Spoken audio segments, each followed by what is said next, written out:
have to understand, I wasn't a bad person. I was just tired. That's the bedrock of this whole thing. The foundation of every terrible decision that came after. Just a deep, marrow-level exhaustion that makes rules feel like suggestions and warnings feel like, well, like overreactions. My name is Leo. This was 3 years ago, almost to the day. I was driving back from a client presentation in the city, a 4-hour solo haul along the I-78 corridor to get home. The meeting had been a disaster. Condescending questions, my laptop freezing at the worst moment, the whole 9 yards. All I wanted was my own bed, the familiar hum of my apartment, and to forget the entire day. It was just past 11 p.m. The highway was a black ribbon, empty, except for the occasional rush of a distant truck, its lights dissolving into the rain that had started an hour into my drive. Not a storm, just a persistent icy drizzle that made the asphalt shimmer like oiled leather under my headlights. My wipers beat a monotonous, hypnotic rhythm. My eyes were heavy. I'd crank the AC, slap my own cheek, sing along loudly to bad radio songs, get maybe 20 minutes of alertness, and then the fog would seep back in. My world had narrowed to the tunnel of my headlights, the dashed white line, and that relentless thump swish. That's when I saw her. A small figure, standing on the shoulder just beyond the glow of an overhead gantry light. She was maybe 30 yards ahead in a dark space between light pools. My brain, sluggish with fatigue, took a second to process. A child, a little girl. She couldn't have been more than 7 or 8. She was wearing a pale yellow raincoat, the hood up, and holding what looked like a red balloon. A red balloon on a night like this.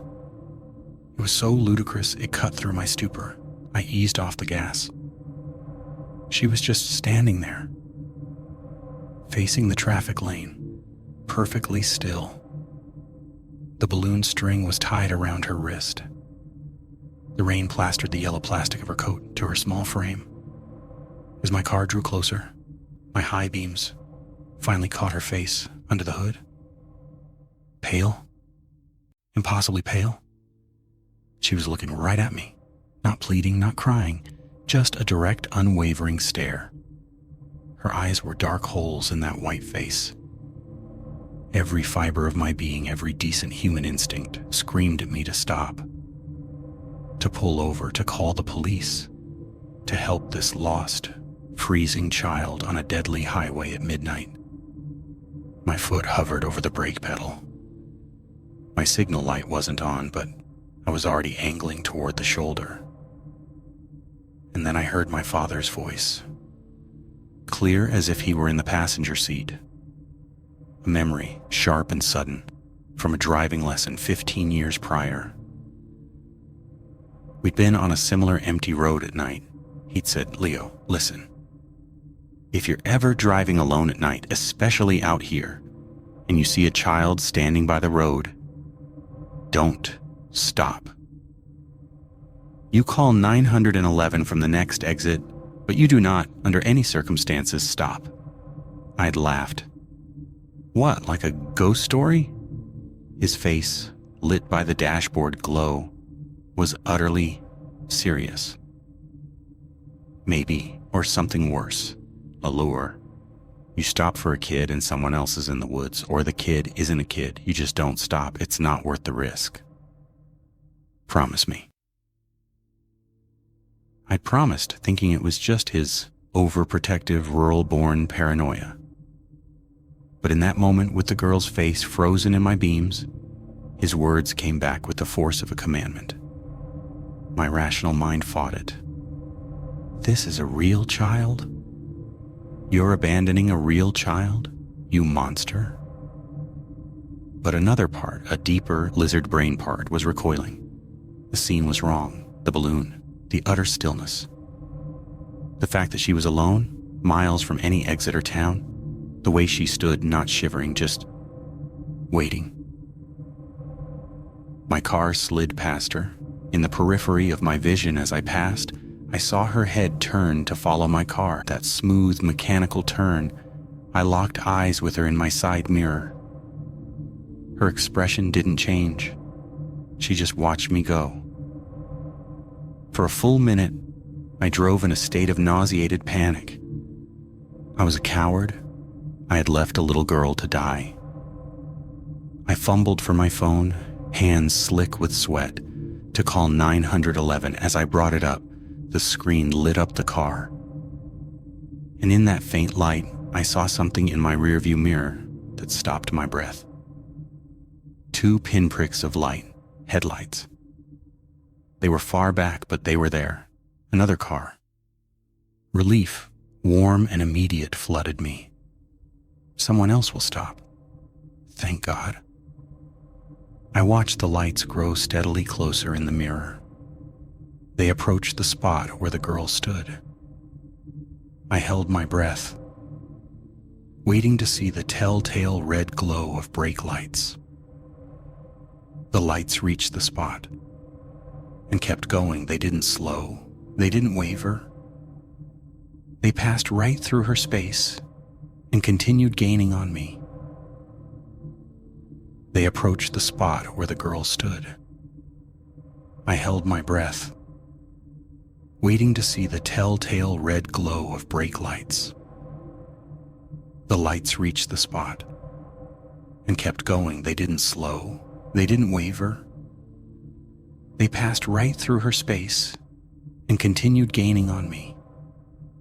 A colder, different kind of relief. So it wasn't just me. Someone else had seen her and kept going. My father's rule wasn't just his own. It was a shared, unspoken piece of night driving lore.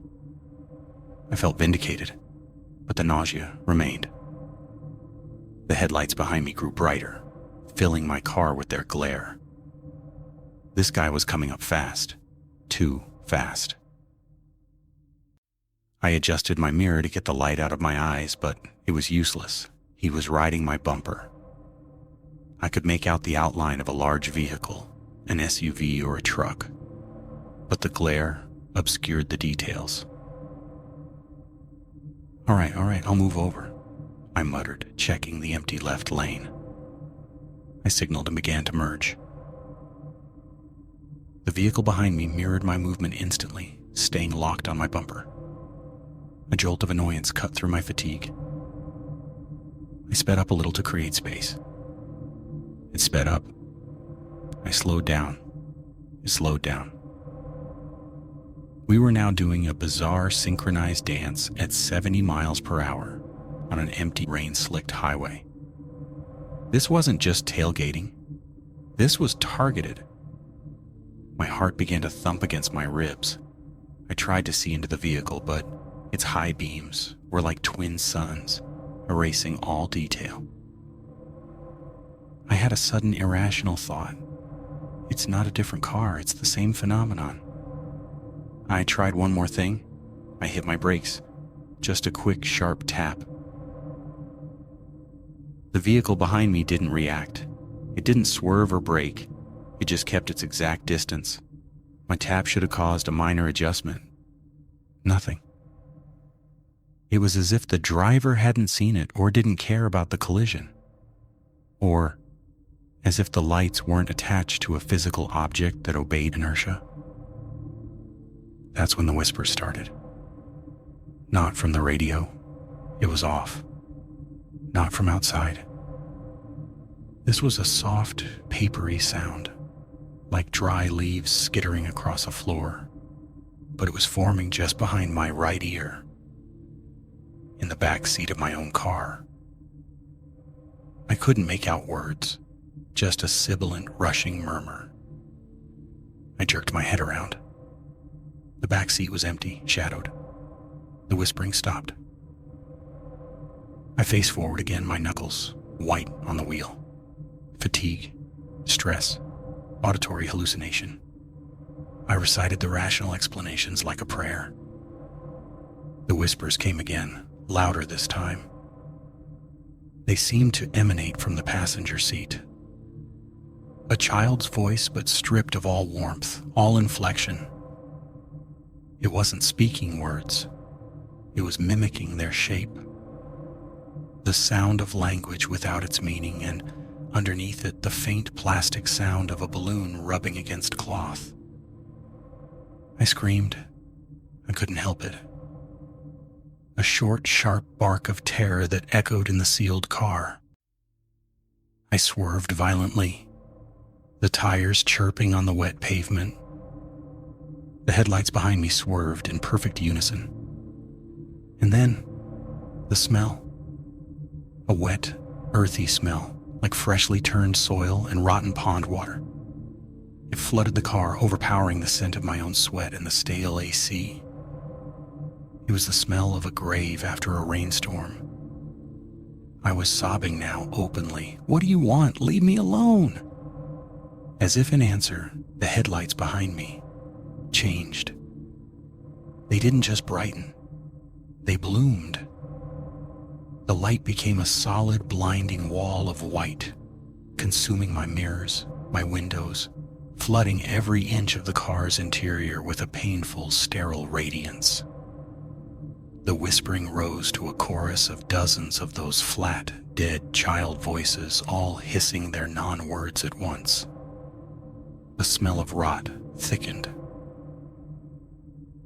And then, in the center of that blinding light in my rear view, a shape resolved. It was the girl in the yellow raincoat. She was sitting in the back seat of the vehicle behind me, her face pressed against the rear window. But the perspective was wrong. She was too large, or the window was too small.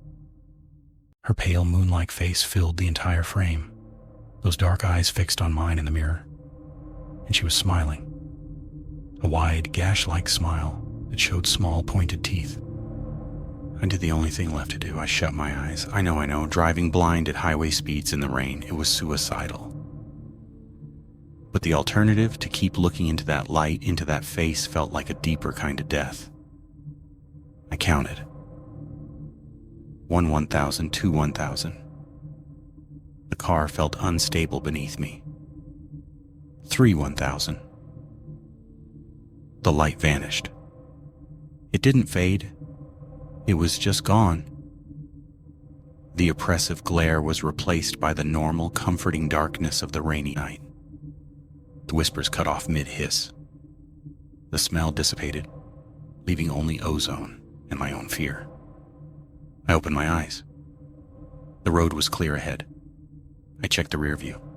Empty blackness. The vehicle, the lights, the face, all gone. My whole body was trembling so violently I had to grip the wheel to steady myself.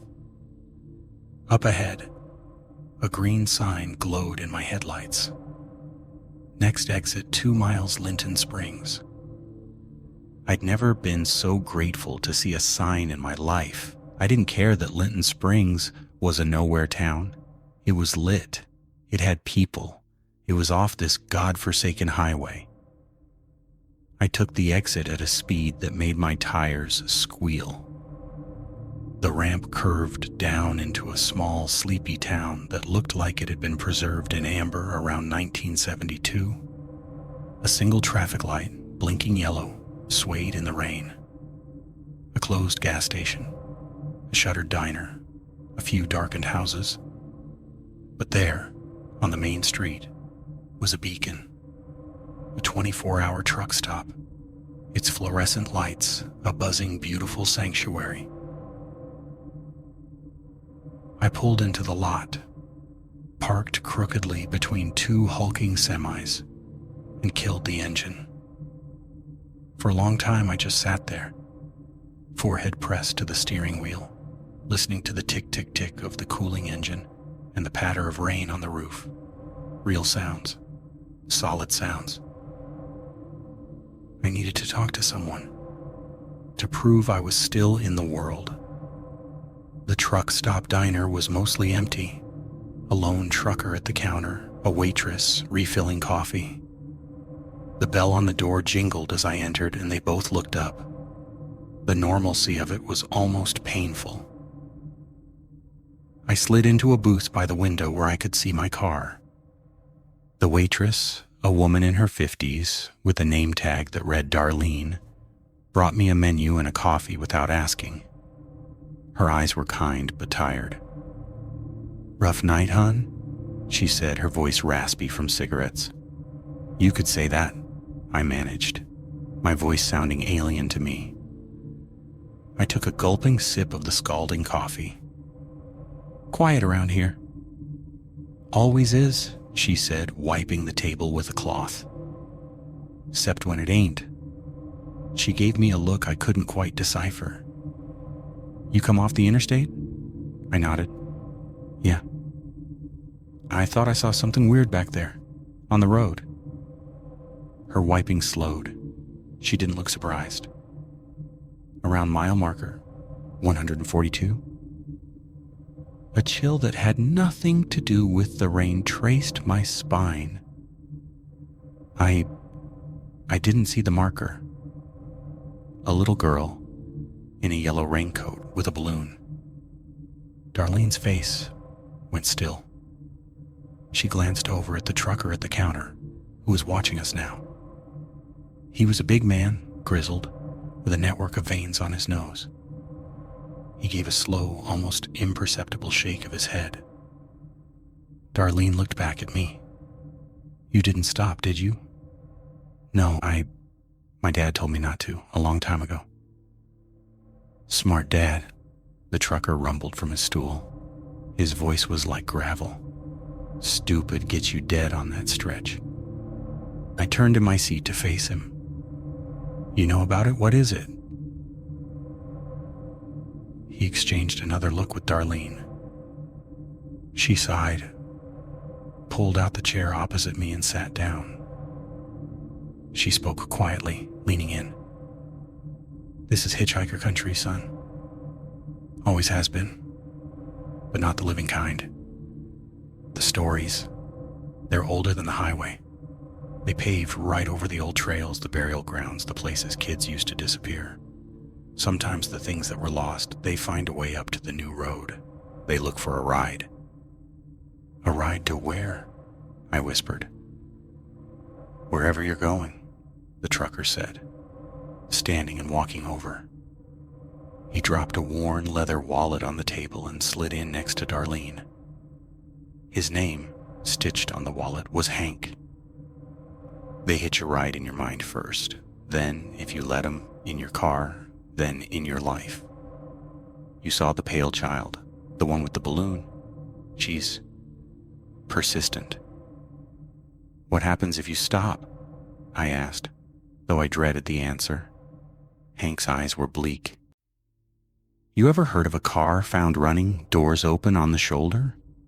No driver, no passengers? Just a child's handprint on the fogged-up window and the smell of wet earth? Or the ones they do find, the drivers? They're still technically alive, but they're empty, just a shell, babbling about whispers and a little girl who needed to get home. They never get home."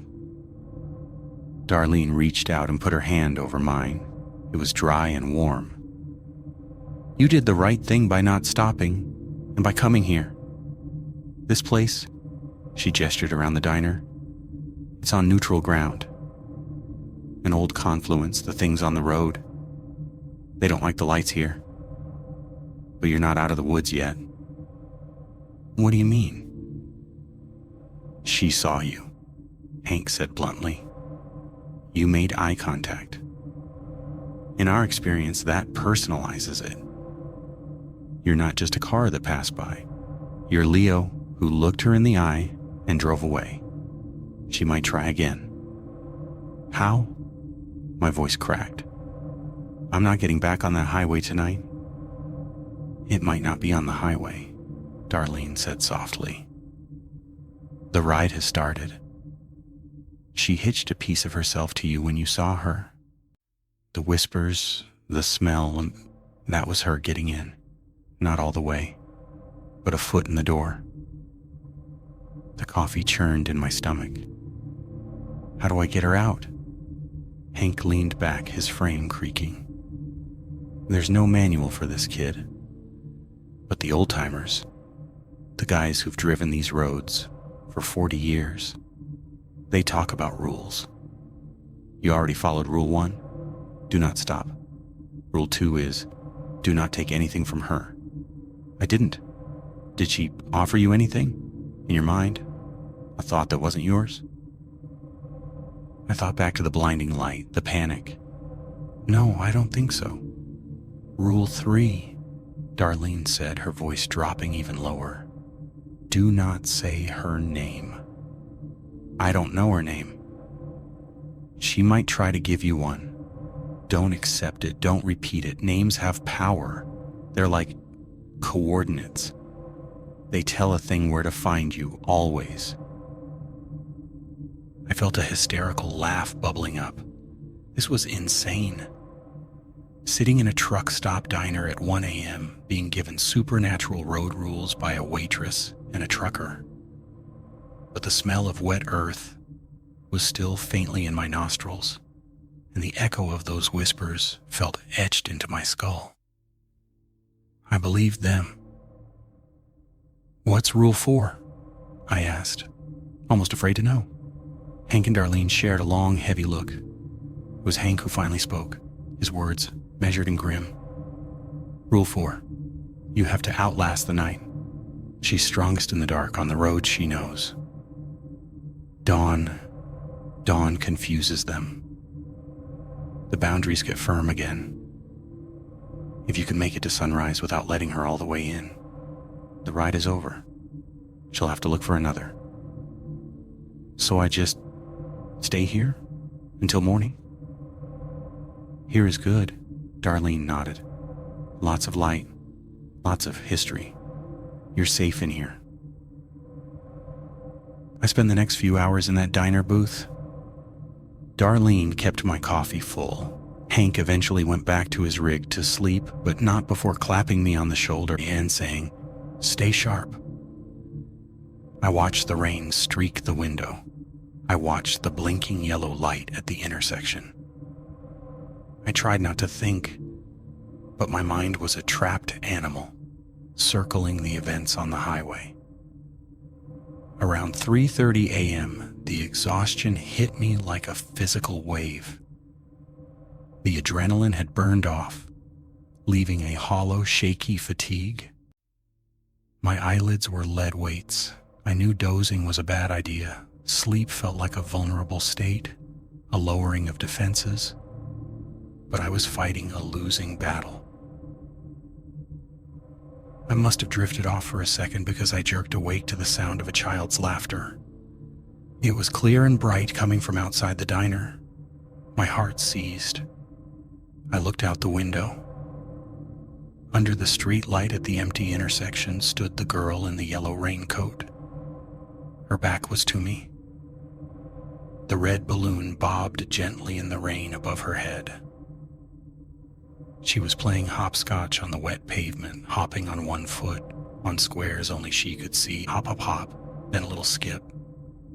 Each landing made a soft, wet slap. Her laughter was normal, joyous, utterly chilling in the context. Darlene was behind the counter, frozen, a coffee pot in hand. She met my eyes, her face ashen. She shook her head slowly. Don't react. The girl finished her hopscotch, turned, and looked directly at me through the window. She wasn't smiling now. She looked sad, lonely. She held up her hand, the one not tied to the balloon, and waved at me. A slow, inviting wave. Come play. I looked away, fixing my gaze on a sticky patch on the table. I recited multiplication tables in my head. 7 times 8 is 56. 8 times 8 is 64. When I dared to look up a minute later, she was gone. The intersection was empty, just rain and the blinking yellow light. She's getting braver, Darlene whispered, coming over. Coming into town, the lights usually hold her back. She looked worried. You need to stay awake, Leo. Dawn's at 5:48, not long now. The next hour was an exercise in sheer terror. The sound started small, a faint tap, tap, tap on the diner window, like a small pebble being thrown.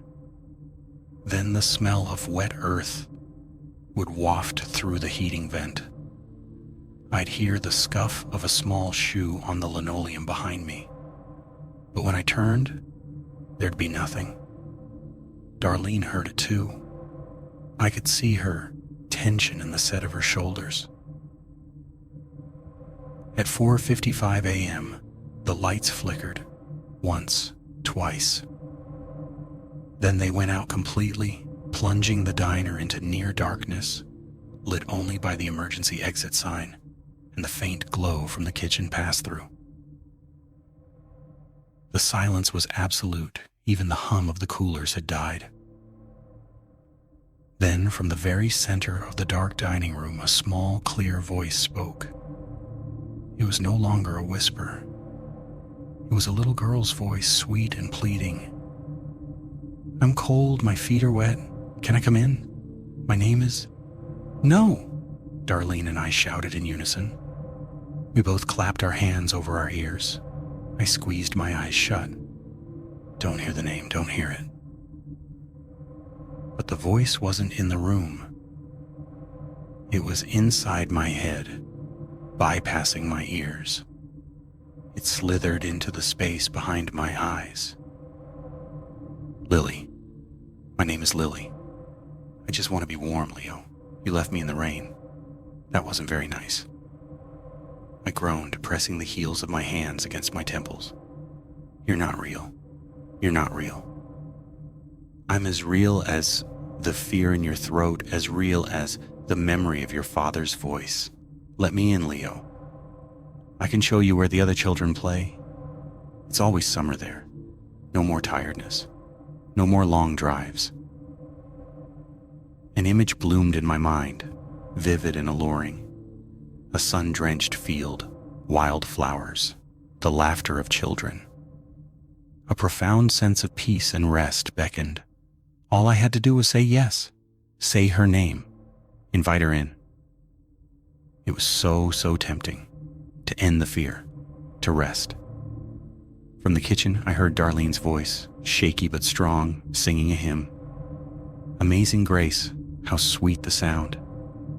It was off-key and broken, but it was a human sound, an anchor in the mental static. I latched onto it. I focused on the mundane. The feel of the cracked vinyl booth under my thighs, the smell of old grease and bleach, the taste of bitter coffee on my tongue. This is real. The field is not. She can't help you. The voice Lily hissed, frustration edging into its sweetness. This is between you and me. You looked at me. You saw me. That makes us friends. We're not friends. I gritted out through clenched teeth. Then let's be family. I can be the daughter you never had. I'm so lonely, Leo. It's so dark and cold where I am. Just say my name. Say, Lily, come home with me. The pressure in my head was immense. A migraine born of supernatural will. I felt a warm trickle from my nose. A nosebleed. I wiped it away, my hand coming away smeared with red in the dim light. Darlene's hymn grew louder. She was standing in the kitchen doorway now, a silhouette against the faint light, singing with a defiant, ragged force. I knew what I had to do. I had to reject the offering completely. I stood up on shaky legs, facing the center of the dark room. I took a deep, ragged breath. "I don't know your name," I shouted, my voice ringing in the silent diner. "I won't take anything from you. I won't stop for you, and you are not welcome here." For a moment, nothing. Then a shriek of pure, unadulterated fury filled my mind. a sound that felt like icicles being dragged across the surface of my brain. The windows of the diner rattled violently in their frames. Every glass on the countertop shattered simultaneously. And then, as suddenly as it came, it was gone. The lights flickered back on with a painful buzz. The coolers hummed to life. Dawn's first feeble gray light was creeping through the rain-streaked windows. Darlene slumped against the doorframe, her face tear-streaked. I collapsed back into the booth, utterly spent. The mental pressure, the whispers, the smell, all of it had vanished. The diner was just a dingy, bright-lit truck stop again. Hank burst through the front door, looking wild-eyed. "You all right? I felt a damn earthquake in my cab." "It's over," Darlene said, her voice a hoarse croak. "She's gone. For now." I didn't drive home that day. I got a motel room in Linton Springs and slept for 14 hours straight. A dreamless, dead sleep. When I finally left 2 days later, I took a different, longer route home, avoiding I-78 entirely. I sold my car a month after that. I don't drive at night anymore if I can possibly avoid it. And if I absolutely have to, I never, ever look at the shoulder. I keep my eyes locked on the road ahead, my father's rule, playing on a loop in my head. But here's the thing about rules. They only work if the game stays the same. About a year ago, I was on a business trip, taking a train this time. It was getting dark. The train was speeding through a rural area, rocking rhythmically on the tracks. I was gazing out the window, watching the trees blur past. In a clearing, just for a fraction of a second, I saw a flash of pale yellow. A small figure in a raincoat standing by the tracks. And floating beside her, not one, but 3 red balloons. She was facing the train. And as we shot past, I swear, her head turned to follow my window. The ride never really ends. You just learn to keep moving, to never acknowledge the knocking at the door of your perception. The rules are all you have. My father gave me the first one. I'll pass them all on to you now, just in case your night gets long and your eyes get heavy and you see a small shape where no small shape should be. Do not stop. Do not take anything from her. Do not say her name. And whatever you do, outlast the night. I have to go, it's getting dark. And I think I hear a child laughing outside my apartment door.